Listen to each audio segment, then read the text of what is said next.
ground in the heart of the whispering woods, where ancient trees whispered secrets to the wind. I was born of starlight and earth. I am Thicket, once a proud guardian spirit of the forest, keeper of its deepest mysteries and protector of all who dwelled within its leafy embrace. My form was that of a great stag, coat shimmering with the colors of the changing seasons, antlers aglow with ethereal light that could pierce the darkest shadows. For centuries, I roamed the verdant paths of my domain. My hooves left trails of wildflowers in their wake, and the very air hummed with life where I passed. The creatures of the forest were my charges, from the tiniest field mouse to the wisest old bear. I knew their songs, their sorrows, their joys. When drought threatened, my antlers wept life-giving dew. When wildfire raged, I called upon the rain to quench its fury. But my idyllic existence was not to last. The world beyond our borders was changing, and with it came new threats to the delicate balance we had maintained for so long. It began with subtle signs: birds bringing tales of strange smoke on the horizon, deer speaking of oddly dressed two-legged creatures venturing closer to our borders. I paid little heed at first, confident in the ancient magics that protected our realm. Such hubris would prove to be my downfall. As the seasons turned, the whispers grew more urgent. A dark power was taking root at the edge of the whispering woods. Trees at the forest's fringe began to sicken and die, their life force drained by some unseen malevolence. Small animals fled deeper into the woods, bearing stories of a fortress rising from barren earth, its black towers stabbing at the sky like accusing fingers. The other guardian spirits grew restless. Oakfather, ancient and wise, counseled caution. We must not act rashly. His voice rumbled like distant thunder. This evil is beyond anything we have faced before. But I was young and brash, certain of my own power. We cannot wait while our home withers, I argued. I will confront this darkness and drive it from our lands. Ignoring the pleas of my fellow spirits, I set out alone towards the edge of the forest. As I left the heart of my domain, I felt my powers begin to wane, yet still I pressed on. The lush greenery gave way to twisted, sickly plants, and the very air grew thick with the stench of dark magic. Finally, I beheld the source of our woes, a fortress of obsidian and steel, surrounded by a moat of bubbling, noxious liquid. At its center stood a tower that seemed to devour light itself. This, I knew, was the lair of the sorcerer who threatened all I held dear. Gathering what remained of my power, I took physical form and strode to the fortress gates. Foul defiler, I bellowed, my voice shaking the very foundations of the dark keep.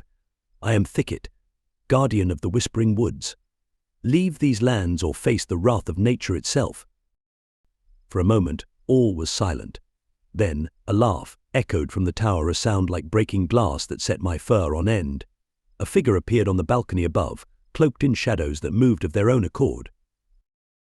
Ah, the vaunted forest spirit, the sorcerer's voice dripped with contempt. I wondered when one of you would gather the courage to face me, though I must say, I expected someone more impressive. Anger flared within me, and with it a reckless surge of power. I charged, intending to bring the full fury of the forest down upon this arrogant human, but I had underestimated my foe. As I leapt, the sorcerer's hands moved in a complex gesture, and the very air around me solidified. Foolish spirit, he sneered, descending the tower steps with unnatural grace. You'll make a fine addition to my collection. I struggled against the magical bonds, but it was useless. The sorcerer began to chant in a language that made my very essence recoil. Pain unlike anything I had ever known seared through my body. I watched in horror as my graceful limbs twisted and warped, becoming gnarled and monstrous. My luminous coat hardened into scales, sharp and unyielding. Antlers that once crowned my head with glory shrank and curved into vicious horns. As the transformation neared its end, the sorcerer spoke words of binding, weaving them into the very fabric of the curse.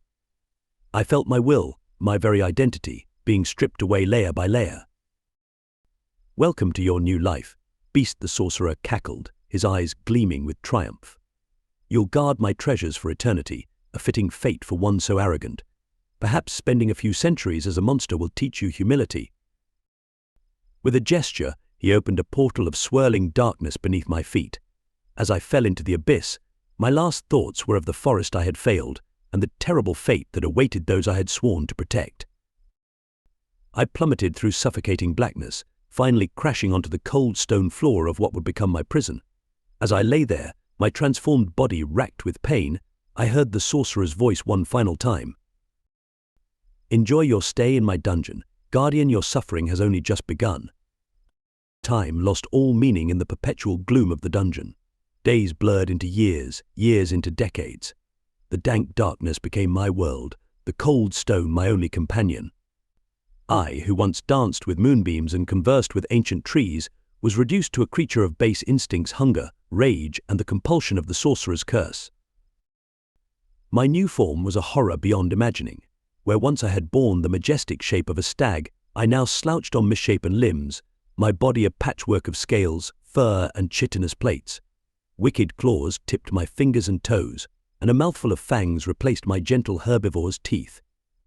But worst of all were the remnants of my once proud antlers, now twisted into cruel horns that sparked with corrupted magic. The sorcerer had been true to his word. I was indeed a guardian, though not of the forest I loved.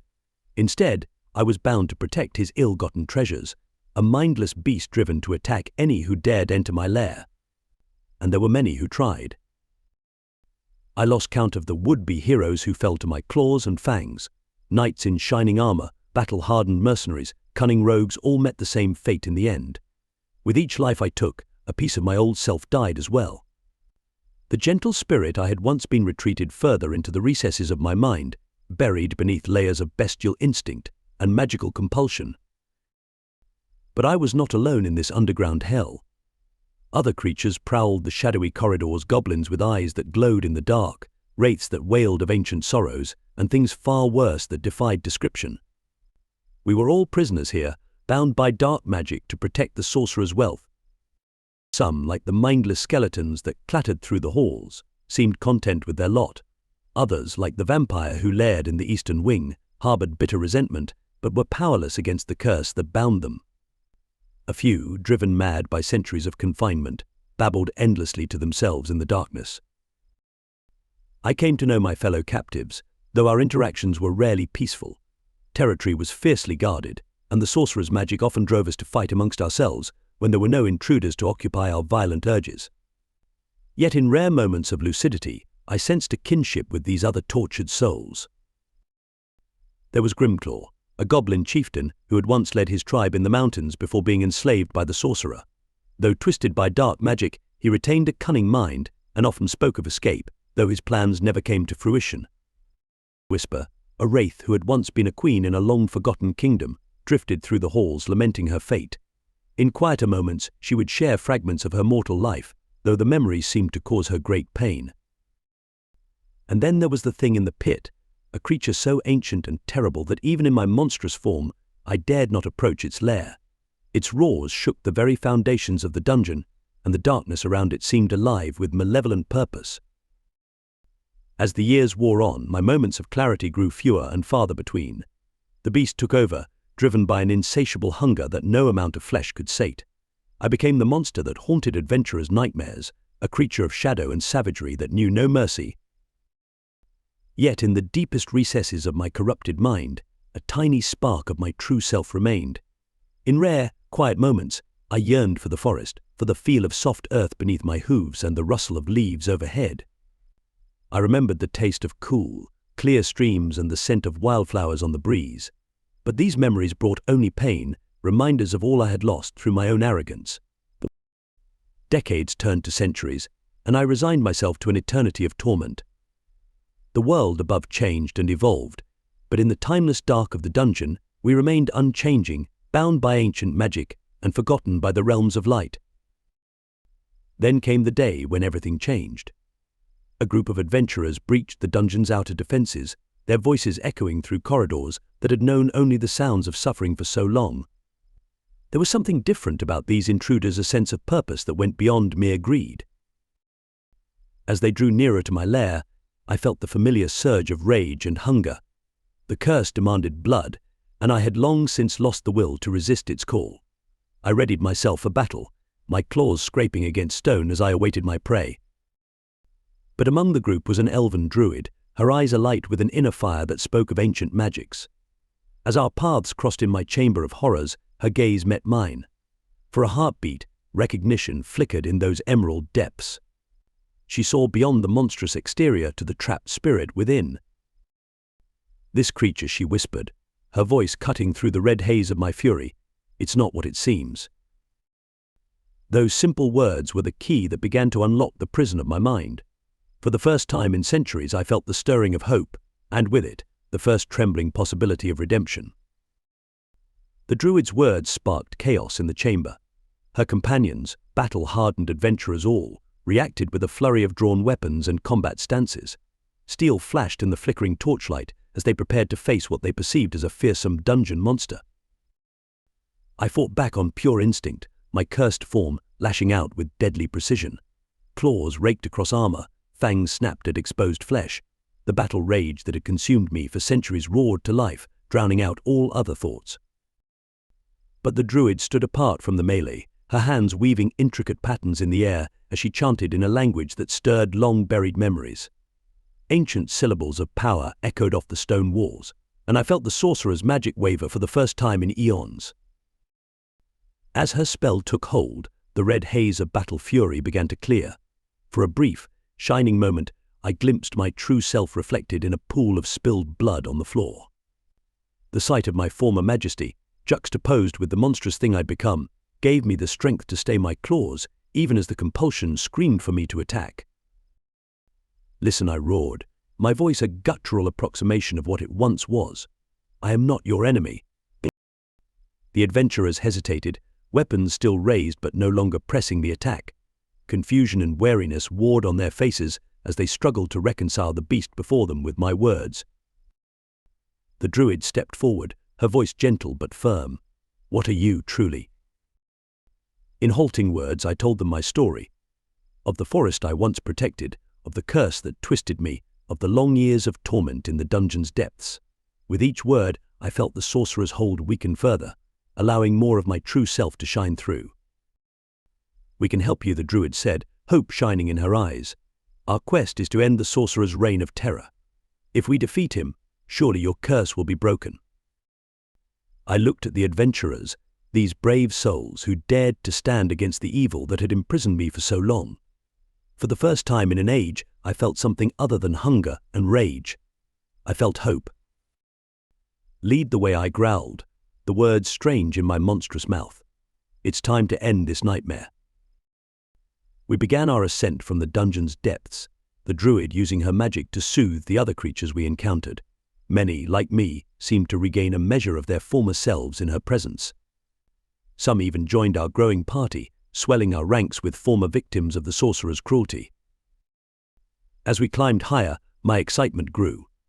I could almost taste the fresh air, could almost feel the sunlight on my fur. Freedom, so long denied, was nearly within my grasp. But as we reached the final chamber before the surface, a terrible pain ripped through my body. The sorcerer's curse, dormant but not defeated, roared back to life with a vengeance. I collapsed, my form writhing as the magic tore through me. "No," I heard the druid cry, but her voice seemed to come from a great distance. "Fight it. Remember who you are." I tried to hold on to my true self, to the memories of the forest and the hope of freedom. But the curse was too strong, fueled by dark magic and centuries of hate. I felt my mind slipping away, replaced by a rage more potent than anything I'd ever known. With a roar that shook the very foundations of the dungeon, I turned on my would-be saviors. Gone was any trace of reason or restraint. I was the monster once more, but now imbued with a terrible new strength born of thwarted hope. The adventurers fought bravely, but they were unprepared for the fury of my assault. The druid's magic, so effective before, seemed to slide off me like water off a duck's back. In my madness, I began to drive them back towards the depths of the dungeon. As my claws tore into flesh and my fangs snapped bones, a small part of me watched in horror, trapped behind the eyes of the beast. I wanted to scream, to beg them to run, to save themselves. But no words came, only snarls and roars of primal rage. Finally, bloodied and battered, the adventurers retreated. The druid was the last to flee, her eyes meeting mine one final time.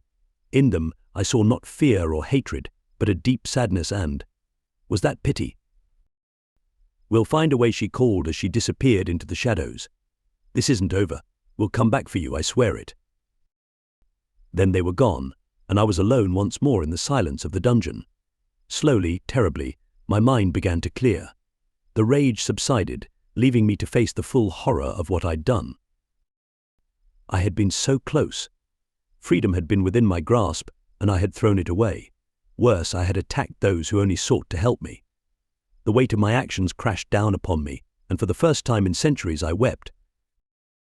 But as my tears fell to the cold stone floor, I realized something had changed. The curse's hold on me had weakened. Though I was still trapped in this monstrous form, bound to the dungeon by dark magic, I retained more of myself than ever before. The druid's words echoed in my mind. This isn't over, and I knew she was right. This was not the end, but a beginning. I had tasted hope, had glimpsed the possibility of redemption. The path to freedom would be long and fraught with peril, but I was no longer content to be a mindless beast. I lifted my head, new determination burning in my heart. The sorcerer's days were numbered. Whether it took years or centuries, I would find a way to break this curse. And when I did, I would reclaim my role as protector, not just of the forest, but of all those who suffered under the yoke of dark magic. Let the sorcerer laugh in his high tower. Let him think he'd won this round. His reign of terror would end, and I would play a part in his downfall. For I was Thicket, guardian spirit of the Whispering Woods, and my story was far from over. The first sign that something had changed was the silence. Thicket awoke from his restless slumber, immediately alert to the absence of the usual dungeon sounds, the distant drip of water, the scuttling of unseen creatures, the occasional moan of some tortured soul.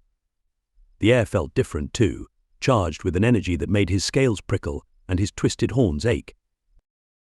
As his eyes adjusted to the gloom, a shock ran through his monstrous form.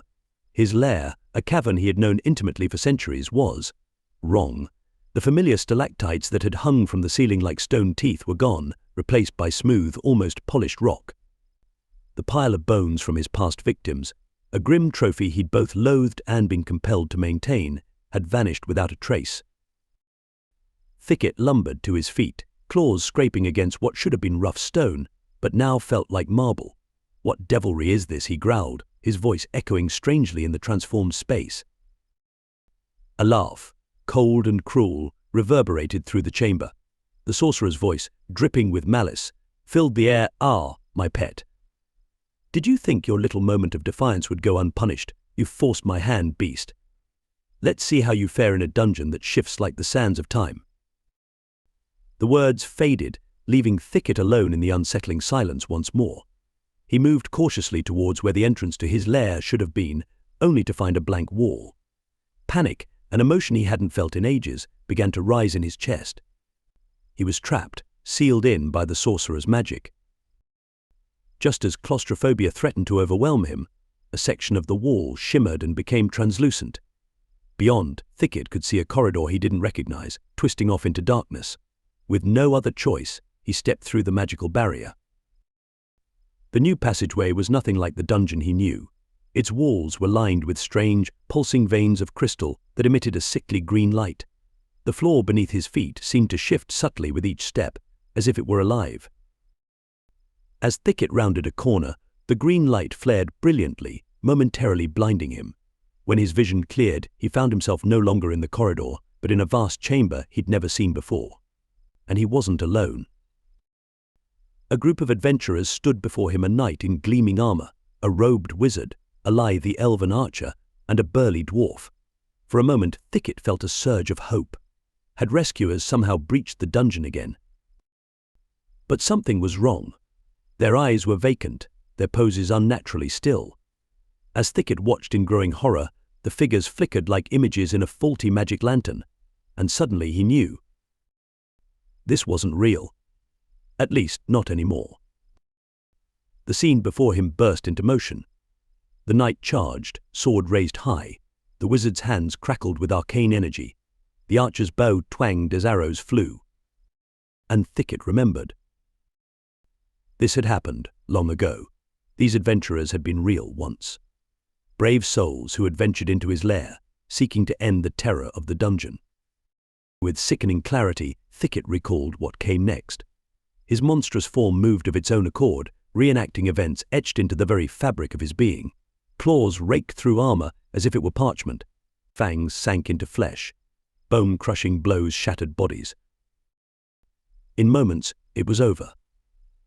The phantom adventurers lay broken on the ground, their vacant eyes now accusatory in death. Thicket staggered back, overwhelmed by the memory and the guilt that came crashing down upon him. No, he moaned, I didn't, I couldn't. But he had. The curse might have driven him, but the blood was on his claws. How many had he slain over the centuries? How many brave souls had met their end at his hands? The chamber flickered and faded, depositing Thicket back in the strange, crystal-veined corridor. He slumped against a wall, his mind reeling from the vivid flashback. In all his years of imprisonment, he had never fully confronted the atrocities he'd committed.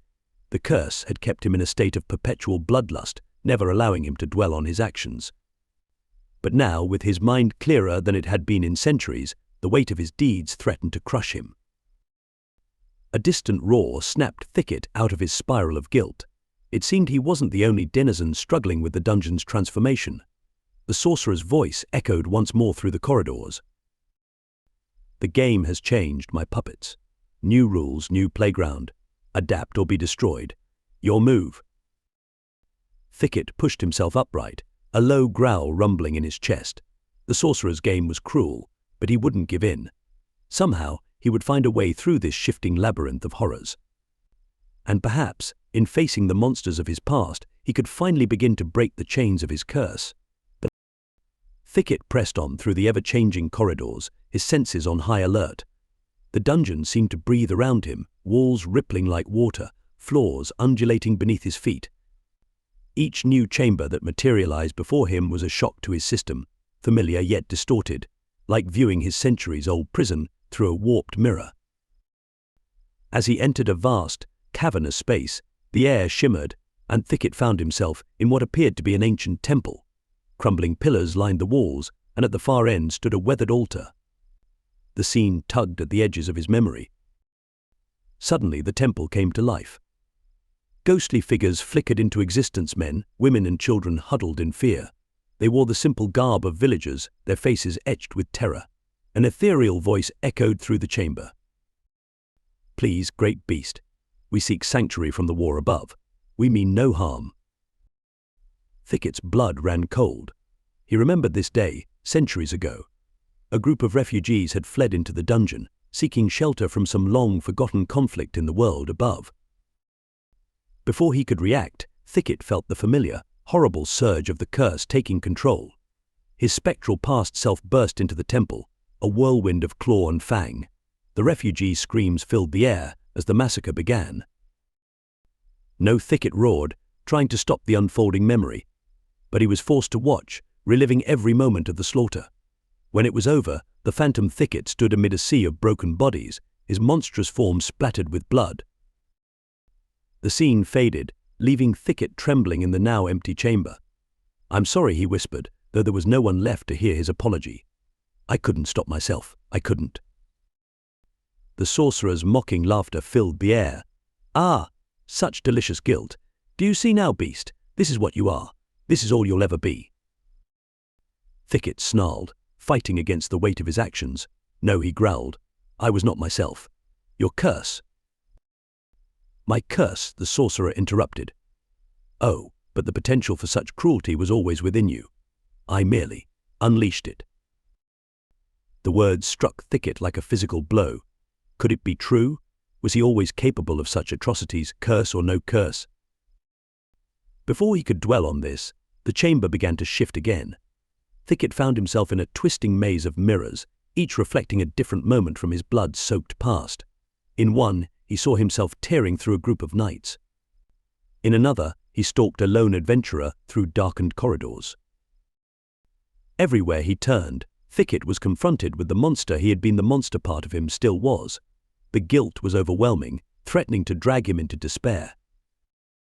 But as he stumbled through the maze of memories, something unexpected happened. In one mirror, Thicket caught a glimpse of his true self, the majestic forest spirit he had once been.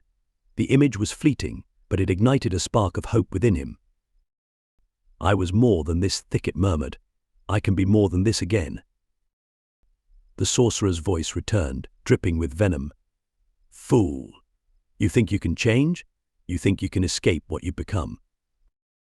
Thicket stood straighter, facing his reflections with newfound determination. I don't know, he admitted, but I will try. Enraged by this defiance, the sorcerer caused the dungeon to shift violently.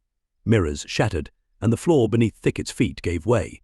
He fell through darkness, landing hard in yet another transformed area of the dungeon. This new zone was unlike anything Thicket had seen before. The walls pulsed with veins of dark energy, and the air itself seemed charged with malevolent magic. As Thicket explored, he realized with growing unease that this area felt newer, as if it had been recently created. "Welcome to the heart of your new home," Beast the sorcerer's disembodied voice announced. "Like it, I made it especially for you and your friends." Friends? Thicket's mind raced. Could some of his allies from the failed escape attempt have survived the dungeon's transformation? As if in answer to his unspoken question, a familiar voice called out from the shadows. "Thicket, is that you?" Thicket turned to see Grimclaw, the goblin chieftain, emerge from a hidden crevice. The goblin looked haggard, his usually cunning eyes wide with fear.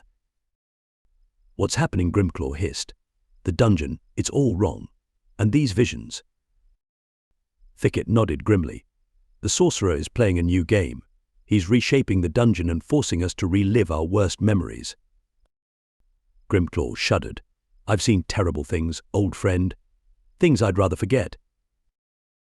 "As have I," Thicket agreed. "But perhaps confronting these memories is the key to breaking free." The goblin looked skeptical but nodded.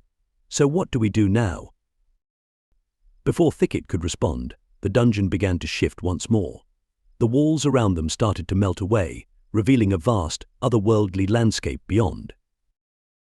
Now Thicket growled, steeling himself for whatever new challenge awaited.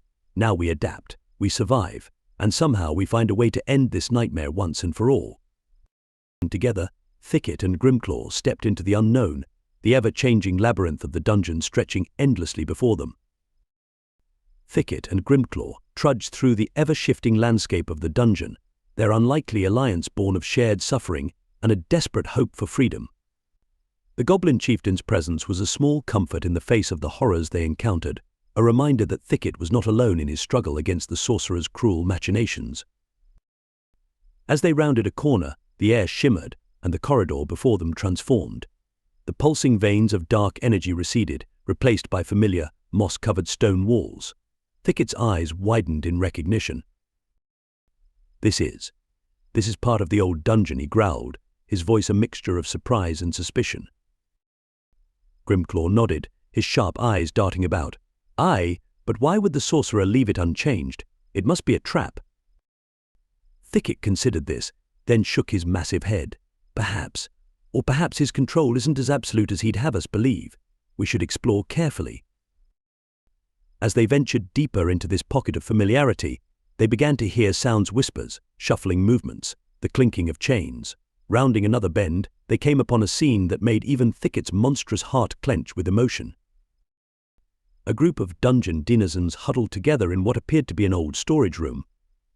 Some Thicket recognized from the failed escape attempt Whisper the Wraith, hovering anxiously near the ceiling skitter, a particularly clever rat man, his fur matted and eyes wild and lurch, a lumbering troll who had once been a proud warrior before the curse twisted him.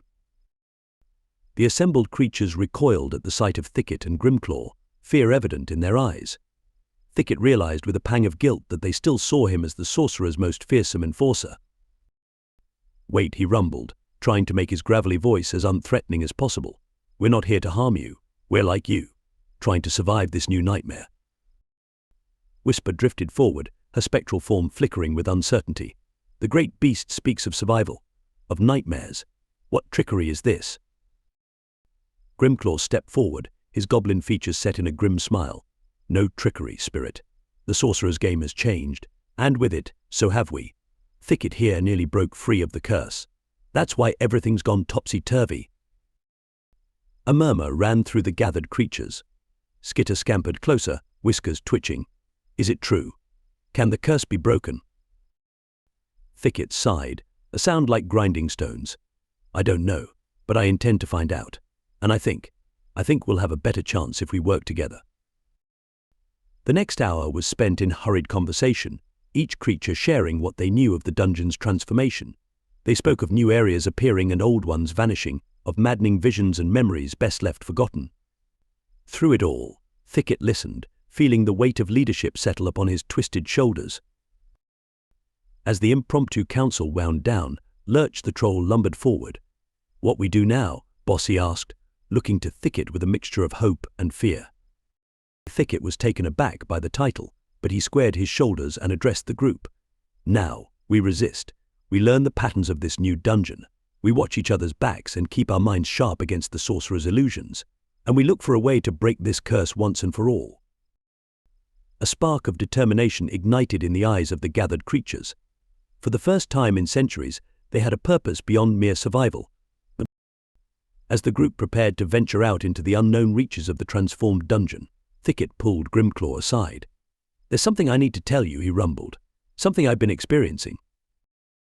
In hushed tones, Thicket confided in the goblin about his vivid flashbacks, the crushing guilt, and his struggle to maintain his sense of self in the face of his past atrocities.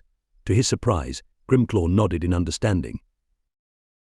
"I've seen things too," old friend the goblin whispered, his voice heavy with emotion. "Terrible things I did, both before and after the curse. It's like the sorcerer wants us to drown in our own memories." Thicket felt a strange sense of relief wash over him. He wasn't alone in this internal battle.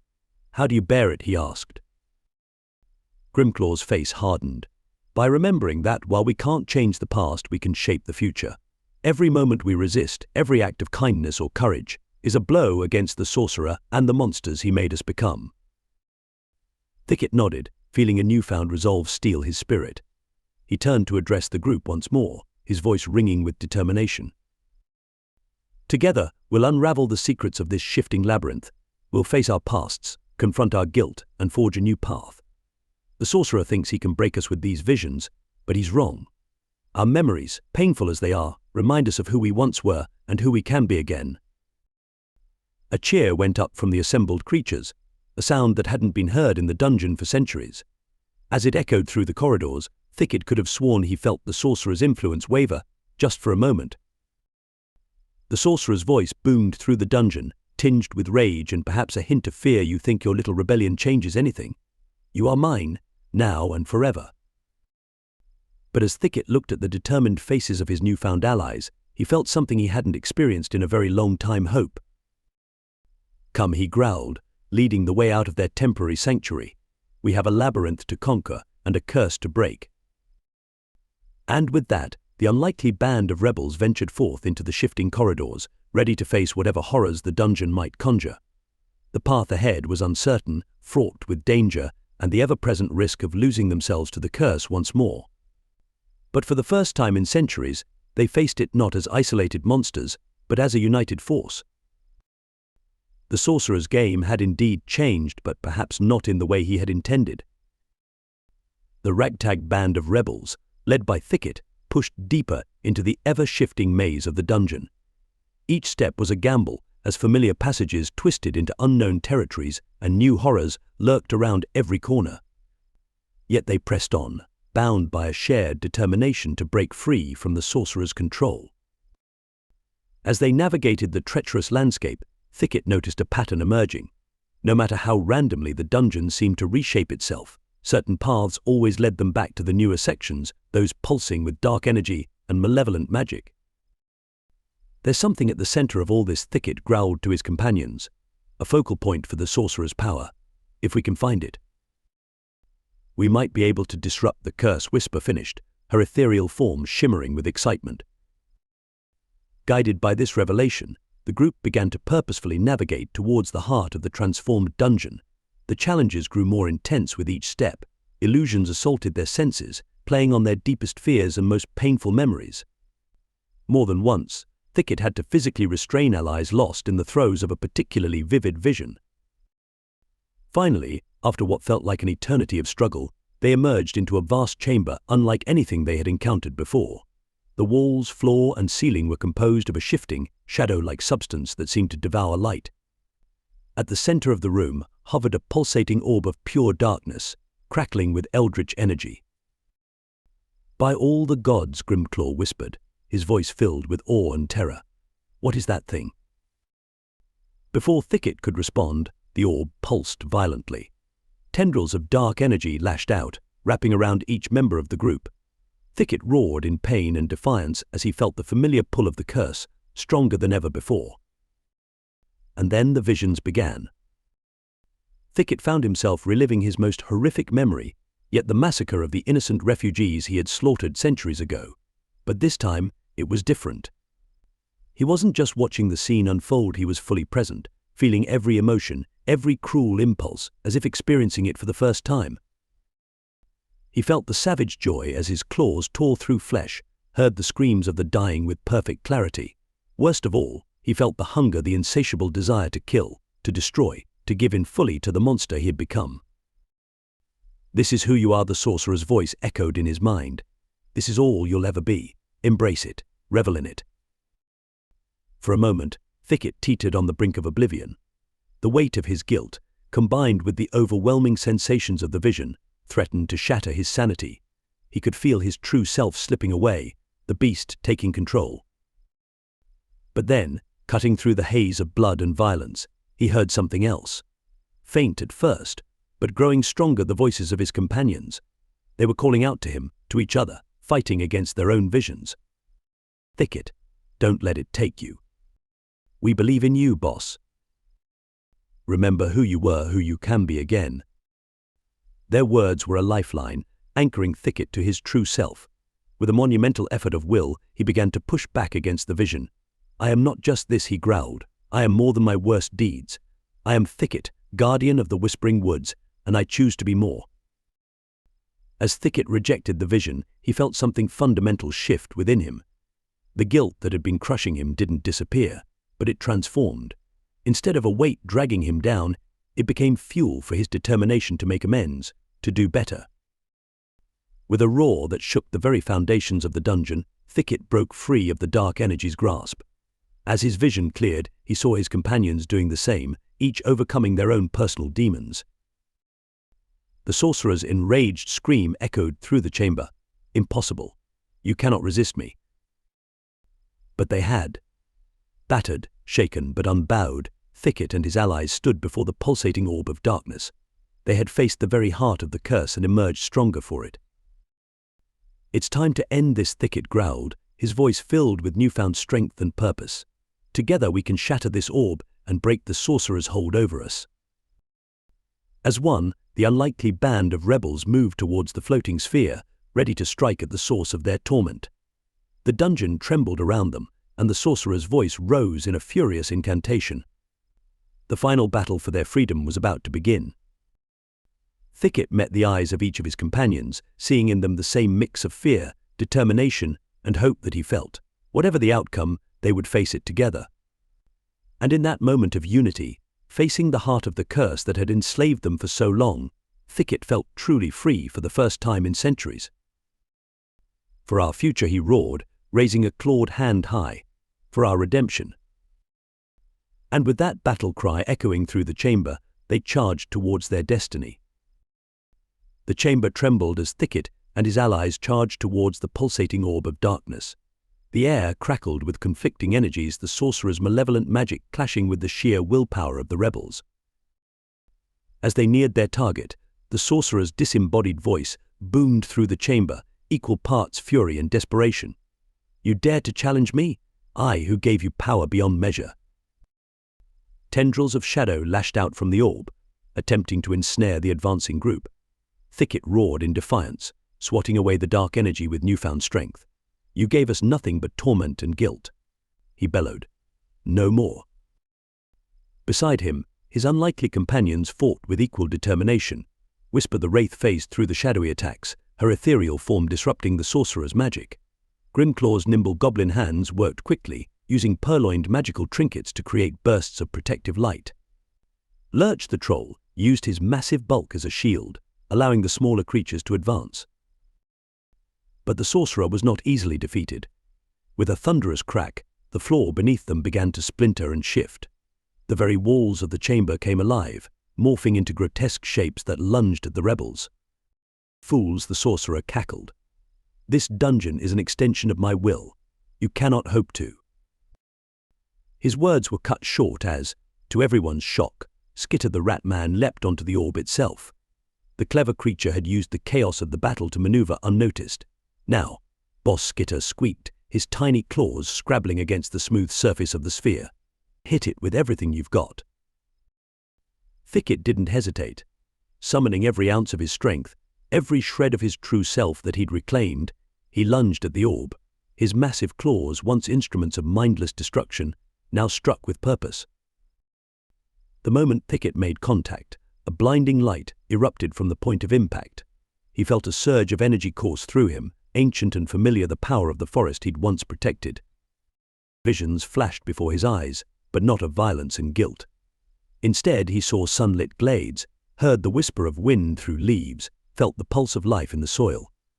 For a breathtaking moment, Thicket was once again the majestic guardian spirit of the whispering woods.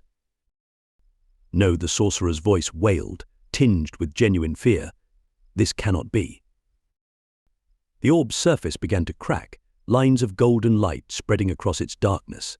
Thicket pressed his advantage, pouring every bit of his rekindled essence into the assault. Together he roared to his companions, "Strike now." As one, the band of former monsters attacked. Whisper's ghostly hands phased into the fissures Thicket had created. Grimclaw hurled his most potent magical charms. Lurch brought his fists down with earth-shaking force. Each of them fought, not just with physical might, but with the full force of their reclaimed identities. With a sound like 1,000 mirrors shattering, the orb of darkness exploded. A shockwave of released energy knocked everyone off their feet. Thicket felt the curse's hold wavering, its iron grip loosening for the first time in centuries. As the dust settled, Thicket struggled to his feet, blinking in confusion. The chamber was transforming around them, but not in the chaotic, menacing way it had before. Instead, the oppressive darkness was receding, replaced by a soft, natural light. The sorcerer's voice came once more, but it was faint and fading. "This isn't over," it hissed. "You may have disrupted my control, but the curse remains. I'll find a way to." Whatever final threat the sorcerer intended was lost as his presence vanished entirely from the dungeon. A profound silence fell, broken only by the bewildered murmurs of Thicket's companions. Grimclaw was the first to speak up. Did we win?" Thicket looked down at himself, noting that his monstrous form remained unchanged. Yet something was different. The constant pull of the curse, the background noise of rage and hunger that had plagued him for so long, was greatly diminished.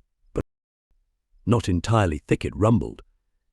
"But we've struck a mighty blow. The sorcerer's direct control over us, and the dungeon is broken." A ripple of jubilation went through the group, but Thicket raised a clawed hand for silence. "But our fight isn't over. The curse still lingers, and the sorcerer is wounded, not defeated. We've won our freedom to choose, but the harder road of redemption lies ahead." As if in response to his words, the chamber's transformation completed. They found themselves in a vast cavern, lit by bioluminescent fungi and crossed by underground streams. It was as if the dungeon, freed from the sorcerer's corrupt influence, was trying to heal itself. "What now?" Boss Lurch asked, voicing the question on everyone's mind. Thicket looked at each of his companions in turn, seeing the mix of hope and uncertainty in their eyes. "Now," he said slowly, "we rebuild. We turn this dungeon from a prison into a sanctuary. We work to break the curse entirely and find a way to make amends for the wrongs we've done." He paused, feeling the weight of his next words. "And we prepare. The sorcerer will return, and we must be ready. But this time we'll face him on our terms, not his." As his companions nodded in agreement, Thicket felt a flutter of something he hadn't experienced in ages: excitement for the future. The road ahead was uncertain, filled with challenges both external and internal. The curse still whispered in the back of his mind, a reminder of the constant vigilance required to maintain his true self. Yet as he looked at the determined faces around him, Thicket felt a surge of optimism. They had faced their darkest memories, confronted the worst parts of themselves, and emerged stronger. Whatever came next, they would face it together. "Come," Thicket said, turning towards an unexplored passage that seemed to lead upwards. "Let's see what other wonders and challenges this new chapter holds." The torchlight flickered nervously against the damp stone walls as the group of adventurers crept into the entrance of the infamous dungeon. They moved with the cautious precision of those expecting danger at every turn, weapons half drawn and senses on high alert. Lyra, a lithe elven ranger, took point. Her keen eyes scanned the passageway ahead, searching for trip wires or pressure plates. Behind her, Garrick the human paladin kept his shield at the ready, prepared to defend against any sudden attacks. Finn, a wiry halfling rogue, brought up the rear, ensuring nothing sneaked up on them from behind. "I don't like this," Garrick muttered, his voice barely above a whisper. "It's too quiet. Where are all the monsters?" Finn nodded in agreement. And where's all the gold? I was promised untold riches, not an abandoned cave system." Lyra held up a hand for silence, her head tilted, as if listening to something the others couldn't hear. "There's life here," she said slowly, "but it's not what I expected. The air feels different. Almost peaceful." As they rounded a corner, the narrow passageway opened into a vast cavern that took their breath away.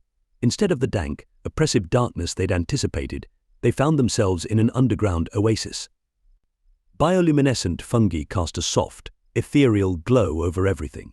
Crystal clear streams trickled through the room, and lush moss carpeted the floor. Strangest of all, they could hear what sounded like distant conversation and laughter. What in the nine hells?" Garrick breathed, lowering his shield in confusion. Suddenly a deep, rumbling voice echoed through the cavern. "Welcome, surface dwellers, to our sanctuary." The adventurers spun around, weapons raised, to face the source of the voice. What they saw made their jaws drop in a mixture of awe and terror. Before them stood a creature unlike anything they'd ever encountered. It had the general shape of a massive stag, but its body was a patchwork of scales, fur, and chitinous plates. Wickedly curved horns sprouted from its head, and its eyes glowed with an inner light that spoke of ancient power and deep sorrow. Lyra nocked an arrow, her aim unwavering despite her shock. "What manner of beast are you?" she demanded. The creature raised its clawed hands in a gesture of peace. "I am Thicket," it said, its voice surprisingly gentle for its fearsome appearance. "Once guardian of the Whispering Woods, then a cursed prisoner of this dungeon, and now something in between." Finn, his curiosity overcoming his fear, took a step forward. "You're not attacking us," he observed. "Why?" Thicket's massive shoulders seemed to sag slightly. "Because we are no longer the monsters you came here expecting to find. We've broken free of the sorcerer's direct control, though his curse still lingers." Over the next hour, as the adventurers slowly lowered their weapons, Thicket shared the incredible tale of the dungeon's transformation. He spoke of centuries of torment, of the sorcerer's cruel manipulations, and of the recent rebellion that had granted them a measure of freedom. Other former monsters emerged as Thicket talked. Grimclaw the goblin chieftain, his eyes sharp with intelligence. Whisper the wraith, her ethereal form flickering with barely contained emotions. Even Skitter the rat man made an appearance, earning a yelp of surprise from Finn. As Thicket's story concluded, the adventurers exchanged bewildered looks. This was far from the straightforward dungeon crawl they'd anticipated. Garrick, ever the voice of skepticism, spoke up. "This is a lot to take in. But why tell us all this? Surely you must know we came here seeking treasure." A low, rumbling chuckle escaped Thicket. "Ah, yes, the sorcerer's hoard. It still exists, you know. Vast beyond imagining, filled with artifacts of incredible power and gold beyond measure." Lyra's eyes narrowed. But it lies within the sorcerer's personal lair, far from here," Thicket explained. "A place we cannot reach alone, for his power there is still too great." Understanding dawned on Finn's face. "You want our help," he said, a sly grin spreading across his features. "You're proposing an alliance?" Thicket nodded solemnly. "Indeed. Help us defeat the sorcerer once and for all. Help us break this curse entirely. In return, you'll have a share of his treasure greater than you ever dreamed possible." The adventurers huddled together, speaking in hushed tones. The offer was tempting, but the risks were enormous. Could they trust these former monsters? Was the potential reward worth the danger? Finally, Lyra stepped forward, her expression resolved. "We're in," she declared. but we'll need more than just the three of us. Allow us to return to the surface and gather more allies. If we're to face a sorcerer in his lair, we'll need an army." Thicket's eyes seemed to glow brighter with hope. "Agreed," he rumbled. "Return with your allies. We shall prepare for war." As the adventurers turned to leave, already discussing who they might recruit, Finn paused. He looked back at the assembled former monsters, a thoughtful expression on his face. "You know," he mused, "this might just be the start of the greatest adventure ever told." Thicket watched them go, feeling a mixture of hope and trepidation. The die was cast. Word spread like wildfire through the taverns, marketplaces, and adventurers' guilds of the surface world. Tales of a transformed dungeon, reformed monsters, and the promise of unimaginable riches drew all manner of individuals to the once-dreaded cavern entrance. Lyra, Garrick, and Finn stood at the mouth of the cave, watching as a motley crew of surface dwellers arrived. Some came with gleaming armor and sharp blades, eager for glory. Others shuffled in with tattered robes and ancient tomes, seeking arcane knowledge. A few arrived with little more than the clothes on their backs and a desperate gleam in their eyes, hoping for a chance to change their fortunes. "Quite the crowd we've drawn," Finn mused, eyeing a group of dwarven miners lugging heavy equipment. Garrick nodded, his expression a mix of pride and concern. "Let's just hope they're prepared for what awaits them below." As the newcomers gathered, Thicket emerged from the cave, his imposing form causing a ripple of gasps and murmurs through the crowd. The former monster's eyes scanned the assembled group, a flicker of hope visible in their otherworldly glow. "Welcome," all Thicket's deep voice rumbled. "You stand at the threshold of a great adventure, one that will test not just your strength and skill, but your ability to look beyond appearances and forge unlikely alliances." Over the next few days, the transformed dungeon became a hive of activity as surface dwellers and former monsters worked to integrate their forces. The challenges were numerous, with trust being the most significant hurdle. In one cavern, Grimclaw the goblin chieftain faced off against a grizzled human warrior, their faces inches apart in a heated argument. "You expect me to trust my back to a goblin?" the warrior spat. "I've spent half my life defending villages from your kind." Grimclaw's eyes narrowed. "And I've spent centuries under a curse that forced me to be the monster you think I am. We've both got a lot to unlearn, don't we?" Nearby, Lyra intervened, her calm voice cutting through the tension. "Enough. We're all here for the same purpose. Our differences are our strength, not our weakness." Slowly, warily, Grimclaw and the warrior backed down. It was a scene repeated throughout the dungeon as old prejudices clashed with the need for cooperation. But for every conflict, there were moments of unexpected camaraderie. In a secluded alcove, Finn found himself engrossed in conversation with a group of former dungeon denizens, swapping tales of daring heists and narrow escapes. Wait, Finn chuckled, wiping tears of laughter from his eyes. "You're telling me you managed to steal the sorcerer's favorite chalice right from under his nose?" Skitter the Rat Man puffed up with pride. "Sure did. Course, the curse made me give it back, but for a moment there, I was the greatest thief in the underworld." As days turned to weeks, training grounds were established throughout the dungeon's vast network of caverns. The sound of clashing steel echoed through chambers where former monsters taught surface dwellers about the unique dangers they might face in the sorcerer's lair. In one large grotto, Whisper the Wraith hovered before a group of wide-eyed mages. "The sorcerer's powers draw heavily from the realm of shadows," her ethereal voice explained. "You must learn to perceive beyond the physical if you hope to counter his magic." Meanwhile, seasoned adventurers shared combat techniques and strategies with their monstrous allies. Garrick found himself instructing a group of trolls and ogres in the art of shield walls, while Lyra worked with a mixed group of elves, goblins, and other keen-eyed creatures to form a corps of scouts and archers. One evening, as the leaders gathered to discuss their progress, Thicket made an exciting announcement. "Whisper has discovered she can extend her scouting abilities far beyond what we imagined. She can pass through solid rock, potentially allowing us to gather intelligence on the sorcerer's defenses." The news was met with enthusiasm, but also raised new questions about the nature of their allies' changing abilities.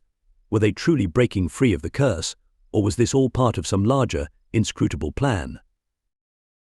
As the day of their march drew near, a palpable sense of anticipation filled the air. What had begun as a disorganized collection of individuals with competing motivations had grown into something resembling a real army. They were united in purpose, if not yet entirely in trust. On the eve of their departure, Thicket addressed the assembled forces. His voice carried through the vast central cavern, reaching every ear. Tomorrow we set out to face our greatest challenge. The sorcerer will throw everything he has at us. We will face dangers both physical and magical, and our resolve will be tested. But look around you. See the strength we have forged together, the unlikely bonds we have created.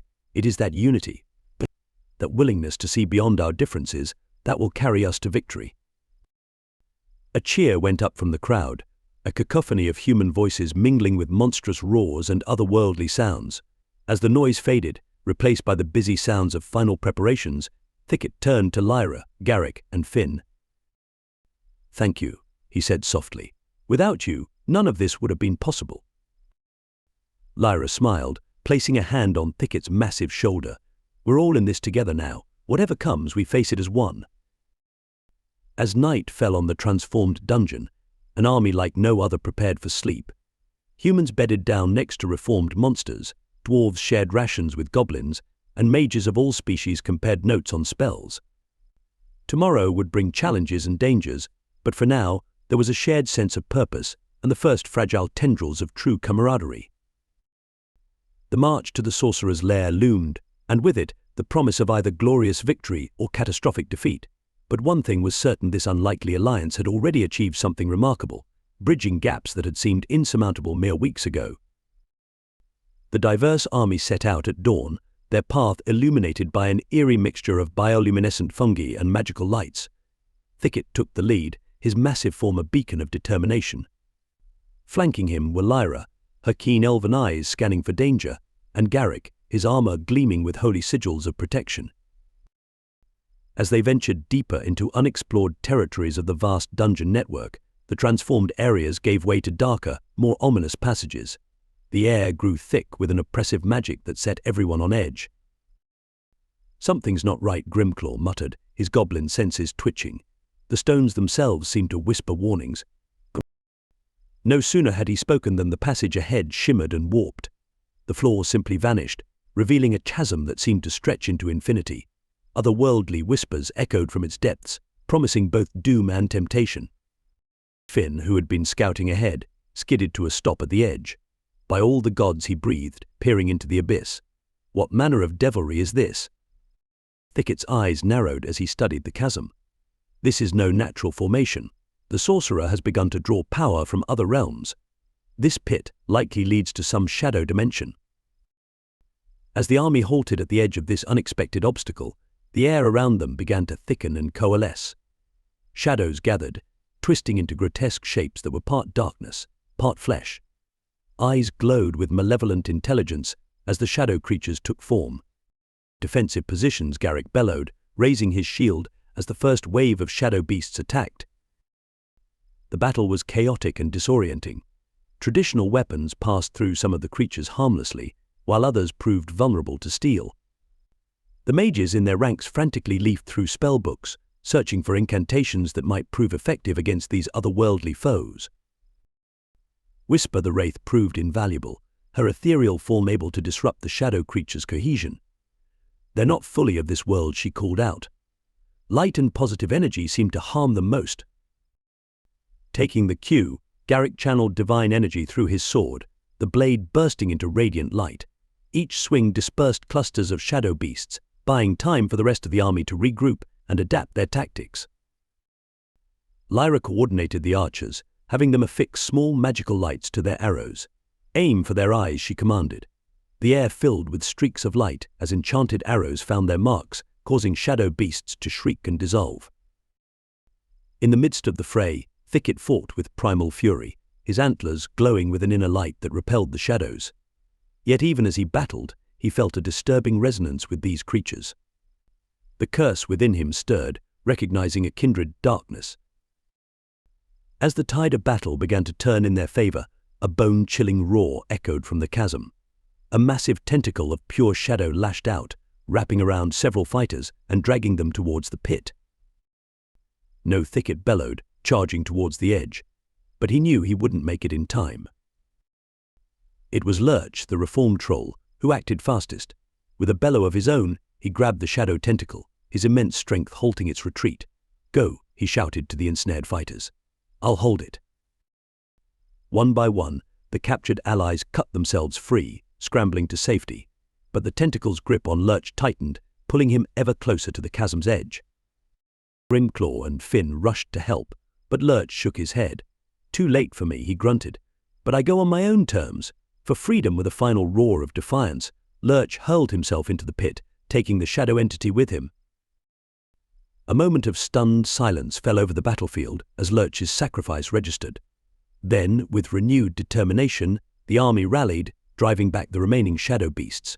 But as the last of the creatures dissipated, the chasm itself began to close, the unnatural rift sealing as if it had never existed.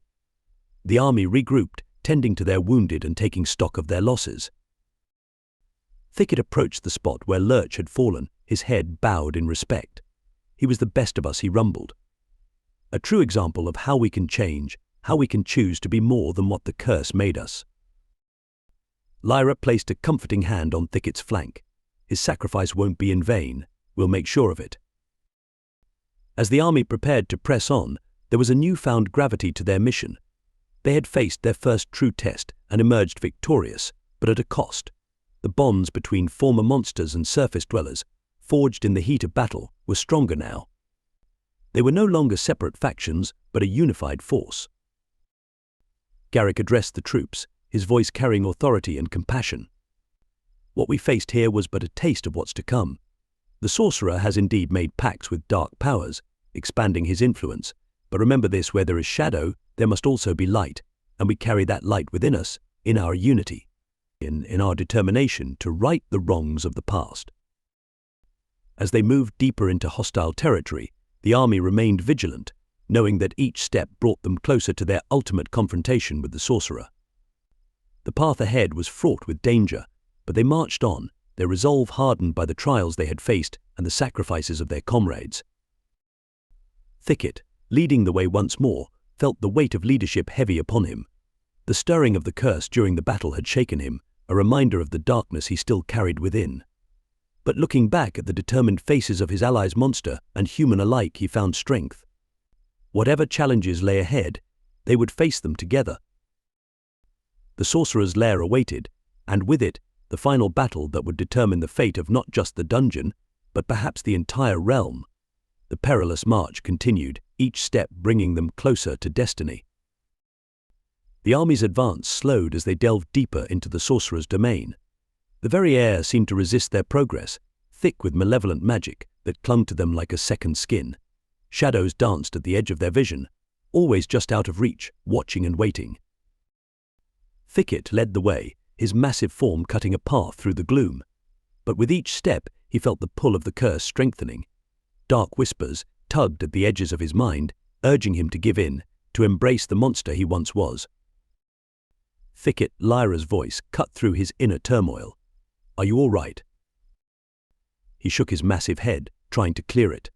"The sorcerer's influence grows stronger here. We must be vigilant, all of us." Garrick nodded grimly. "I feel it too. A darkness pressing against my holy wards. Whatever we're walking into, it's unlike anything we've faced before." As if in response to their words, the shadows around them surged into motion. Inky tendrils lashed out, separating the army into smaller groups.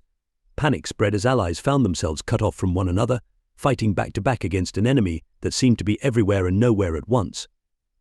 "Stand firm," Thicket roared, his voice carrying over the chaos. "Remember your training. Light and unity are our strengths." In one section of the battle, Finn found himself surrounded by shadow beasts, their red eyes gleaming with hunger. But just as they closed in, Grimclaw appeared at his side, a stolen magical artifact glowing in his hands. "Thought you could use a hand," Short-Stuff the Goblin grinned, activating the artifact and sending out a pulse of light that drove the shadows back. Finn laughed, despite the dire situation. "I had it under control. But thanks all the same, old friend." Across the battlefield, Whisper glided through the fray, her ethereal form disrupting the shadow creatures wherever she passed.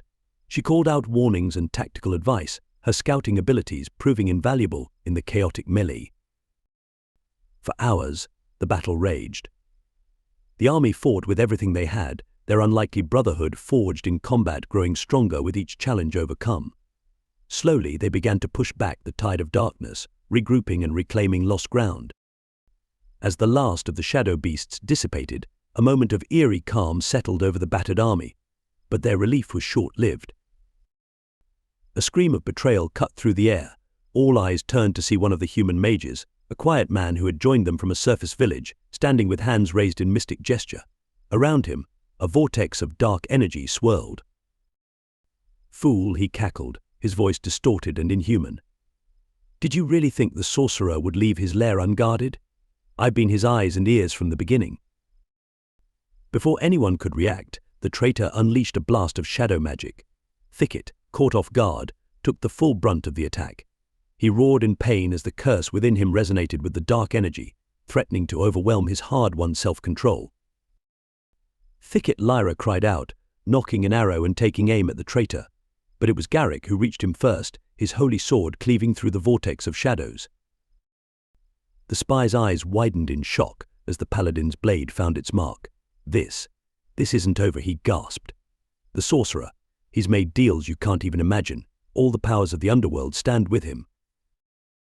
With a final, chilling laugh, the traitor dissolved into shadows, leaving the army shaken and on edge. In the aftermath, they regrouped once more, tending to wounds and taking stock of their losses. The revelation of a spy in their midst had sown seeds of doubt and paranoia. Trust, so carefully built over their journey, now felt fragile. Thicket, still reeling from the magical attack, addressed the army. His voice was strained but determined. "We've been dealt a blow, yes, but look at how far we've come. We've faced horrors beyond imagination and stood strong. We've forged bonds that transcend old hatreds. One traitor cannot undo all that we've accomplished." As murmurs of agreement spread through the crowd, Finn suddenly called out from a nearby rise, "Everyone, you need to see this." The army crested the hill and collectively held their breath. Before them, in a valley of shadow and flame, stood their destination, the sorcerer's lair. It was a citadel of impossible geometry, towers of black stone spiraling into a sky choked with roiling storm clouds. A vortex of pure darkness surrounded the fortress, creating a barrier that pulsed with eldritch energy. "By all the gods," Grimclaw whispered, his usual bravado faltering at the sight. Lyra's keen eyes scanned the defenses. "It's heavily fortified. And that magical barrier, I've never seen anything like it." Garrick's jaw was set in grim determination. This is what we came for. The final confrontation. The chance to end the sorcerer's reign of terror once and for all. Thicket stepped forward, his massive form silhouetted against the hellish landscape before them. The curse pulled at him stronger than ever, but he pushed it down, focusing instead on the bonds he'd formed, the trust placed in him by monsters and surface dwellers alike. "My friends," he began, his voice carrying to every member of their battered but unbroken army. "Before us lies the culmination of our journey. In that fortress waits an evil that has plagued this land for centuries. An evil that twisted some of us into monsters, that shattered lives and devoured hope." He paused, looking out over the sea of faces, human, elf, dwarf, goblin, troll, and creatures that defied classification, all united in purpose. But look at what that evil has wrought instead. It sought to divide us, to turn us against one another. And yet here we stand, united. Former enemies, now brothers and sisters in arms. We carry within us a power the sorcerer cannot comprehend, the power of redemption, of forgiveness, of hope in the face of overwhelming darkness. A cheer went up from the army, weapons raised in defiance of the looming citadel. "The path ahead will not be easy," Thicket continued. "The sorcerer has indeed made pacts with dark powers. We will face challenges beyond our worst nightmares, but we face them together, and together there is nothing we cannot overcome." As Thicket's words faded, a sense of grim determination settled over the army. They had come too far to turn back now. Whatever horrors awaited them in the sorcerer's lair, they would face them as one.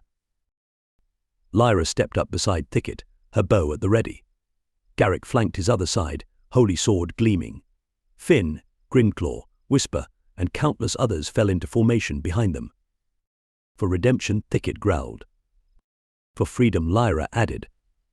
And for a future without fear, Garrick declared. And with that, the unlikely army began their descent into the valley, towards the final confrontation that would determine the fate of the dungeon, the surface world, and perhaps reality itself.